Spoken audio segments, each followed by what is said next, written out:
Good morning बच्चों। Elasticity में एक बहुत ही प्यारा सा छोटा सा क्वेश्चन करते हैं बच्चों। क्वेश्चन क्या कह रहा है? When 3 kg mass is placed on light piston then find fractional change in surface area of the sphere. Question समझिए। क्वेश्चन कह रहा है कि कोई एक सिलेंडर है, सिलेंडर के अंदर एक लाइट पिस्टन है जिसका मास नेग्लिजिबल है।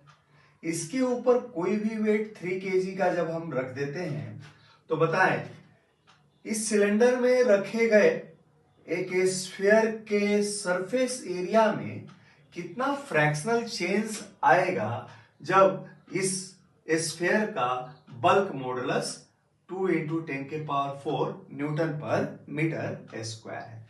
देखिए इस क्वेश्चन को कैसे करेंगे। देखिए बच्चों ऐसे करेंगे। सॉल्यूशन, जब इस मास को हम पिस्टन पे रखेंगे तो इंक्रीज इन प्रेशर, जो सिलेंडर के अंदर फ्लूइड है उसके ऊपर इंक्रीज इन प्रेशर कितना है वो देखेंगे। Increase in pressure in cylinder, इस सिलेंडर के अंदर कितना इंक्रीज इन प्रेशर होगा ये देखते हैं बच्चों।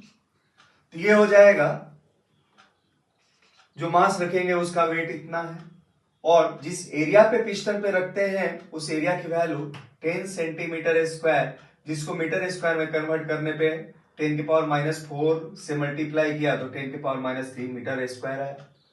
तो जो प्रेशर इंक्रीज होगा सिलेंडर के अंदर वो होगा क्या बच्चों? तो ये हो जाएगा 30 अपॉन एरिया, एरिया की वैल्यू है बच्चों 10⁻³ अर्थात की 30 × 10⁻3। तो चलिए सिलेंडर के अंदर जो फ्लूइड है उसके अंदर इंक्रीज इन प्रेशर इस मास के रखने के कारण इतना जनरेट हुआ। अच्छा अब देखें, जब फ्लूइड के अंदर प्रेशर है इंक्रीज होगा तो वो क्या होगा, इस स्फीयर के हर एक पॉइंट पे उतना ही प्रेशर इंक्रीज होगा। तो अगर हम इस स्फीयर के लिए काम करें तो फॉर स्फीयर हम लिख सकते हैं, स्फीयर के लिए इसका जो बल्क मॉडुलस होगा वो इसके ऊपर इंक्रीज इन प्रेशर के साथ कैसे जुड़ा होगा, तो माइनस भी चेंज इन प्रेशर, इसके सरफेस एरिया पे change in pressure upon change in volume of the sphere, इससे रिलेटेड होगा। और मैग्नीट्यूड के रूप में ले तो बच्चों हम इसको ऐसे लिख सकते हैं। अब देखें, अब यहां से हम निकाल सकते हैं क्या, प्रेशर इंक्रीज करने के कारण fractional change in volume. Change in volume, V volume के लिए मैंने लिया है यहां पे, तो फ्रैक्शनल चेंज इन वॉल्यूम क्या आ जाएगा बच्चों क्वेश्चन में? Fractional change in volume of the sphere is equal to change in pressure on sphere upon इसका बल्क मॉडुलस।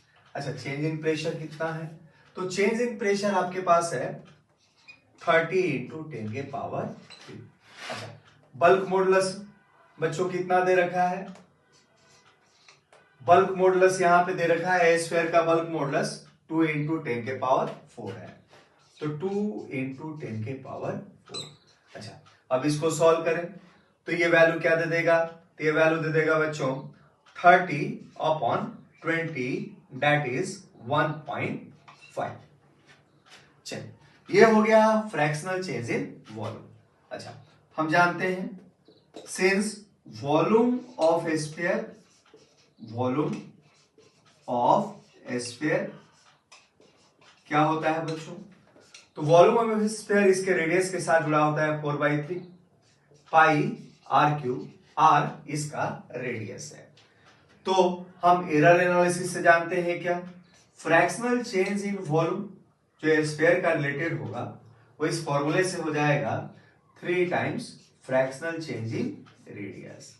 और यहां से हम क्या फाइंड कर सकते हैं बच्चों, fractional change in radius of the sphere due to increase in pressure on it.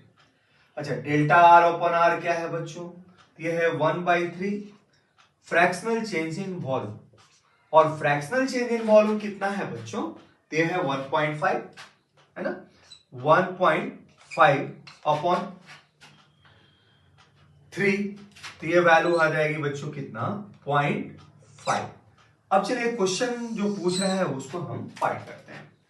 अब क्वेश्चन कह रहा है कि सरफेस पे फ्रैक्शनल चेंज कितना होगा, तो हम लिख सकते हैं since surface area of the sphere is given by 4πR², और यहां से आ जाएगा fractional change in area delta A upon A equal to 2 times delta R upon are.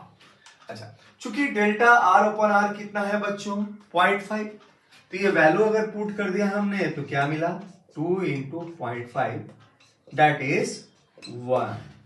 तो इस तरीके से इस मास को रखने के कारण fractional change in surface area of the sphere कितना आया बच्चों, 1। ये यूनिट लेस होगा, ये आपका आंसर होगा।